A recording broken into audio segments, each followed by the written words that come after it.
falta prematuramente, deixou acontecer o lance e aí na hora que viu que não dava mais...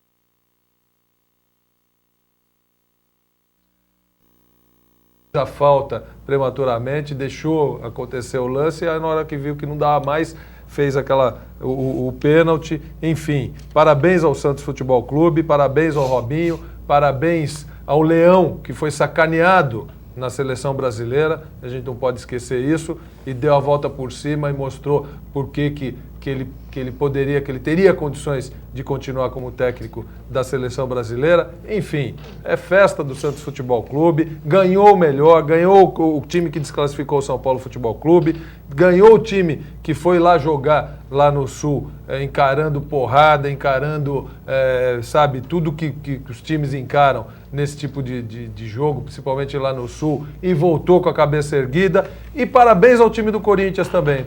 Mas você ficou triste? Eu não fiquei triste, não. Pelo contrário, fiquei alegre porque ganhou o futebol moleque, ganhou o futebol brasileiro. Não ganhou aquela gauchada ignorante que só pede para dar porrada. Ganhou o futebol moleque. E ontem e durante essa semana eu vi alguns VTs, principalmente do Robinho, ele com 8 anos, é a mesma coisa. Não tem que fazer nada com o Robinho, já estão querendo dar bomba para ele ficar forte. Tem que fazer nada, deixa ele do jeito que tá com aqueles gambitos, que é um inferno, só matando só batendo a tiros o Robinho. Então, mas eu falava, parabéns também ao time do Corinthians, que teve talvez o melhor ano da sua história. Começou o Corinthians, a nação corintiana, não o time, mas a nação corintiana, começou comemorando um título do Carnaval e terminou comemorando o vice-campeonato brasileiro, muito honroso, passando por um torneio Rio-São Paulo e passando por uma Copa do Brasil. Não é brincadeira, ganhamos tudo, pô. O Corinthians foi para a final de tudo, ou de quase tudo que disputou, ganhou 2 vagas para Libertadores, enfim... Foi uma final emocionante e talvez seja por isso, por esse ano bacana do Corinthians, que eu vi a torcida do Corinthians de pé. Aliás, ninguém arredou o pé do Morumbi na hora que o Santos já tinha revirado, né, o jogo. Ninguém arredou o pé do Morumbi e eu vi ao final do jogo, eu olhei para a festa da torcida santista e fui ver qual era a reação da torcida corintiana, que estava toda em pé, aplaudindo o time, até o time sair de campo, reconhecendo esse ano maravilhoso e o esforço que ontem os jogadores tiveram dentro de campo. Enfim, ganhou o futebol, fechamos o ano do Penta com chave de ouro, com certeza. Beleza, tá aí o nosso Zé Paulo da Glória. Bem, antes que a gente possa ir para os melhores momentos, relembrar o que aconteceu ontem no estádio do Morumbi, e eu não vou deixar de fazer isso aqui, eu quero mostrar para os meus amigos do UniTV Esporte Debate a coluna do Metro News. A minha coluna do Metro News, que sai todas as terças e sextas-feiras. O Pascoal vai mostrar com um pouquinho mais de detalhes aí. E mostrando a coluna do Metro News, essa foi a edição de sexta-feira passada. Eu queria agradecer todas as pessoas que me acompanharam nessa primeira edição, o pessoal da Casa Flora, o pessoal da Malumar, da Máquinas Bom Sucesso, do Salo Cabeleireiros, da Ampli Service. Agradecer a direção dessa empresa, através do seu Pascoal Tomeu, de toda a sua família, do Orlando Reinas, do João Francisco, dizer que esse jornal tem apenas 120 mil exemplares por dia, distribuídos gratuitamente no metrô para 500 mil de leitores. Agradecer ao apoio de todos os meus amigos que me mandaram e-mail no dia seguinte e principalmente agradecer à pessoa que deu oportunidade a pessoa que me abriu esta porta para que eu tivesse a oportunidade de escrever esta coluna no jornal. Ele, aliás, está aqui dentro do estúdio mais uma vez, é o meu amigo, meu irmão Edson Nascimento, gerente de marketing da Mapograph, que foi o intermediador dessa história de eu escrever uma coluna no jornal Metro News. Então, ao Edson, na pessoa do Edson, quero agradecer e para dizer que é uma mensagem, inclusive, que eu ia deixar para o final do programa, que tem 2 coisas que a gente não tem como comprar em lugar nenhum: gratidão e reconhecimento. E quem não tem gratidão e reconhecimento, na minha modesta visão, não tem absolutamente nada. Então, ao Edson, muito obrigado, que abriu a porta. E amanhã tem coluna, hein? Amanhã, terça-feira, você vai lá no Metro News, inclusive o Marcelo de Guaianazes acabou de ligar aqui e disse aqui: Tatá, você queimou a língua falando que o Robert era pé frio. Porque eu disse no jornal aqui que o Robert, o passado dele, não recomendava, ele só tinha vice.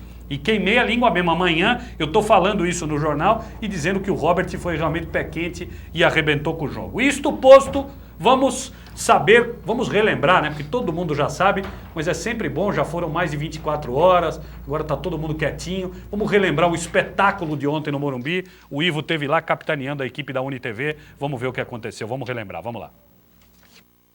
No jogo no Morumbi, o Corinthians tem a saída, recuperação do Santos, Robinho toca a bola para Diego, ele vai carregando lá pela direita, e rapidamente o arremesso cobrado para Gil, cruzou, Guilherme, Fábio Costa,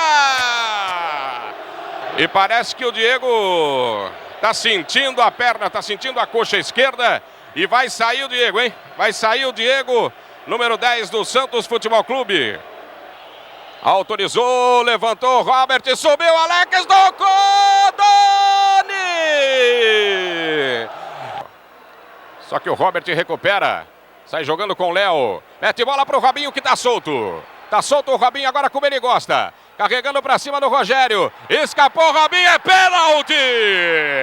É penalidade máxima para o Santos.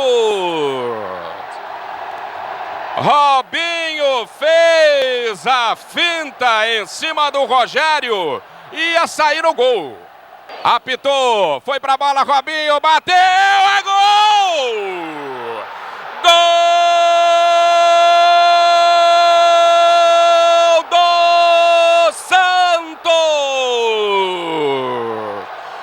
Robinho! Tocou bem a bola para Kleber. Fez o levantamento, Guilherme, Fábio Costa! A cobrança de falta agora o Corinthians, direto, Fábio Costa! Cruzamento, Fábio Luciano, Fábio Costa! Do jeito que ele gosta também, hein? O toque pro gol, é gol! Gol do Corinthians no Morumbi! David, número 9. Vampeta. Boa enfiada de bola do Vampeta. É gol do Corinthians! Gol do Corinthians! Anderson! Escapa bem com o Robinho. Toca a bola para Elano. Boa enfiada de bola para Robinho. Escapou Robinho. A jogada é do Santos como ele gosta. Vai tocando o Robinho para o meio. Gol! Elano, gol do Santos!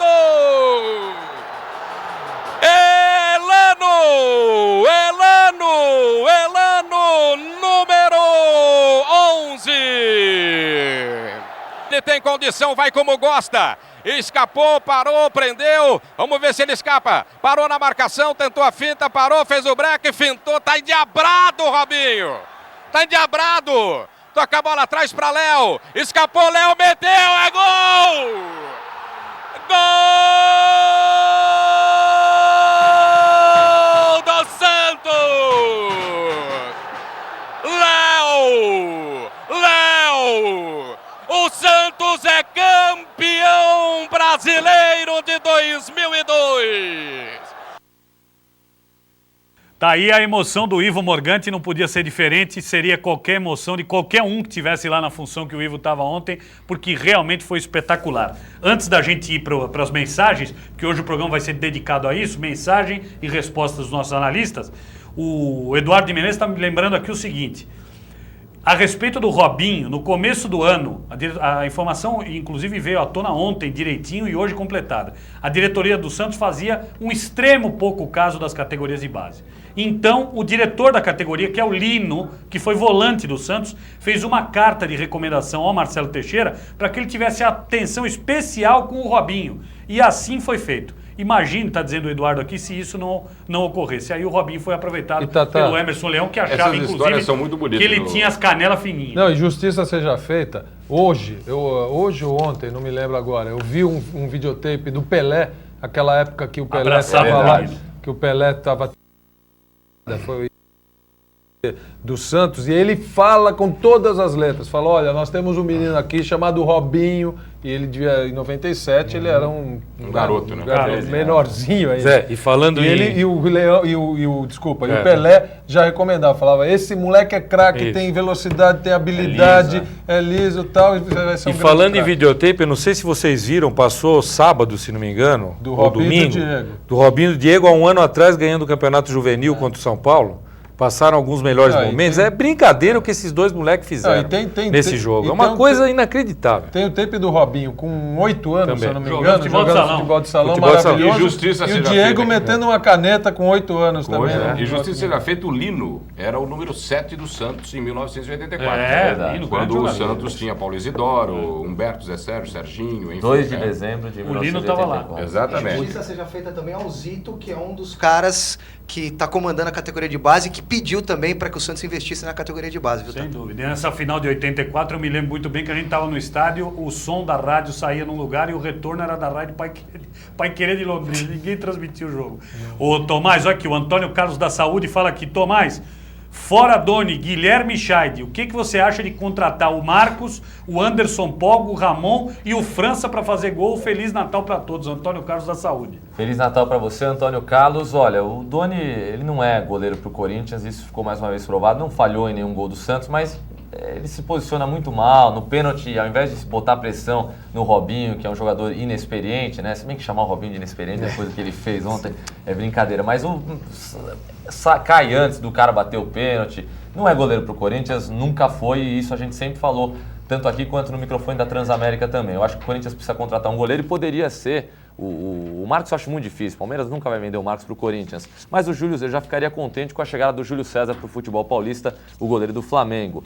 Um atacante é necessário, o Guilherme não se adaptou ao esquema do Corinthians, a torcida do Corinthians quer um jogador mais brigador, não que ele não brigue, mas ele briga só para fazer o gol, ele não vai buscar o jogo, então de repente o Corinthians poderia trazer de volta o Luizão ou até mesmo contratar o França, que também não está se dando tão bem lá no futebol alemão. O Corinthians precisaria, na minha opinião, também de um meio campista, um jogador de criatividade, um meio apoiador, de repente o Roger, que está no Benfica, que está na reserva lá do time lisboeta, e precisa de um zagueiro para ser reserva do Fábio Luciano e do Anderson, para mim fazer uma boa dupla de zaga, mas o Corinthians precisaria de um terceiro zagueiro e o Scheide já demorou para ir embora. Ô, Tata, eu falei essa semana em off com o Roque Cittadini. Ó, essa pergunta, eu já sei o que você vai falar, Então eu imagino o que você vai falar. Manda. Você vai responder para o Vicente do Jardim Marizal, que quer saber, Zé Paulo, o Corinthians tem efetivamente alguém contratado para o ano que vem? Então, perguntei isso, e até em off para o Roque Cittadini, para que ele não ficasse meio acanhado de responder, e ele me disse o seguinte, olha, aguarde, porque o Corinthians está alinhavando grandes contratações para a Copa Libertadores da América. Eu falei, tá bom, mas quem? Ele não quis dizer, perguntei insistentemente do Júlio César, que é dado como favas contadas de estar no Corinthians, e ele não quis me confirmar, ele falou, olha, nós vamos contratar um zagueiro, nós vamos contratar um volante, nós vamos contratar um meia e um atacante. Ele falou, só isso que eu posso te dizer. E ainda goleiro não? Não citou goleiro. Ainda eu falei pra ele, pô, pega o Nenê que tá agora, parece que não vai ficar no Palmeiras. Ele falou, eu já falei isso, então fale você com o nosso técnico, porque ele não quer o Nenê. E olha, é o seguinte, uma coisa, inclusive vou colocar isso na coluna de amanhã, se não der certo com o Júlio César, quem sabe o Corinthians poderia tirar o eterno reserva do Palmeiras, que é um grande goleiro, o Sérgio do banco. E eu posso falar um goleiro espetacular, sim, mas eu não sei se agora seria o goleiro para o Corinthians. Eu não sei. Só uma sugestão. Eu acho agora, você sabe que todas as contratações que o Cittadini falou para você, todas as posições que ele falou para você, eu acho que o que falta no Corinthians prioritariamente é um bom volante. Sim. Certo? Um bom volante. De contenção, vamos esquecer, né? Porque o Corinthians tem um mérito esse ano. Sem brincadeira nenhuma. O Corinthians tem um mérito esse ano que é brincadeira. Foi campeão 2 vezes e foi vice-campeão jogando sem goleiro. Sim. É verdade. Essa é verdade. Quem no Cone. Como é o nome? Soletra. Cone. C-O-N-I. O Reginaldo da Vila Maria, hoje tem mensagem pro Ivo aqui que não acaba mais. Manda parabéns a você pelos títulos do Santos. O José Marlon, de Burgo Paulista, Ele diz aqui, contem direito os anos em que o Santos está na fila de um título importante. Ué, 18 anos e 13 dias. Não, 18 anos e 13 dias. O Tomás contou, José, obrigado. Até porque o Rio São Paulo, só para... Ele está dizendo aqui que o título do Rio São Paulo não é tão importante. Não, mas é porque o Rio São Paulo não era disputado. Quando o Santos ganhou, não era disputado com tantos times paulistas, tantos times cariocas e tal. E a Copa Conmebol nunca foi uma Copa de expressão. Essa é a realidade, né? O Carlos da Saúde está fazendo o desabafo dele aqui pro Ivo, dizendo que foi um perigo, na opinião dele, Carlos, o Leão ter colocado o Diego para jogar sabendo que ele estava contundido. Mas eu acho, aí que eu acho fundamental o que o Leão fez. Para mim... E o Henrique estava dizendo pra gente, o Henrique Alves ontem também concordava com isso, até discutimos no carro do Alexandre ontem. Para mim, o Leão tinha certeza que o Diego não podia jogar. E colocou por 2 motivos. Primeiro, o Parreira vai achar que o Diego vai jogar. E segundo, entra com motivação o time, sabendo que está completo, sabendo que o Diego está lá, sabendo que é um jogador que pode resolver. E já sabia que o Diego a qualquer momento, talvez não soubesse que com 40 segundos, com 1 minuto fosse cair, mas sabia que a qualquer momento, o Diego teria que sair. A grande vantagem do Santos é que pro lugar do Diego tinha o Robert. Mas entrou, Ivo, quando o Diego caiu, deu uma desestabilizada no time. Poderia ser ainda pior. Não, e é o seguinte, Chico, entrando no assunto, se o Corinthians faz o gol com o Guilherme aquela hora... E outra coisa, eu tô vendo por um outro ângulo também. Quando o Diego caiu, desestabilizou o Santos e o Corinthians. Porque o Corinthians entrou em campo para jogar contra o Santos e principalmente contra o Diego. Por causa dos problemas da semana passada, que ele chamou alguns jogadores, aquilo que a gente já falou... E o Kleber estava com ele pela garganta, o Renato está com ele pela garganta, está todo mundo querendo pegar o Diego. De repente, o homem, 1 minuto de jogo, o homem cai e sai do campo. Aquilo deu uma desestabilizada também no Corinthians, tanto que o Corinthians só acordou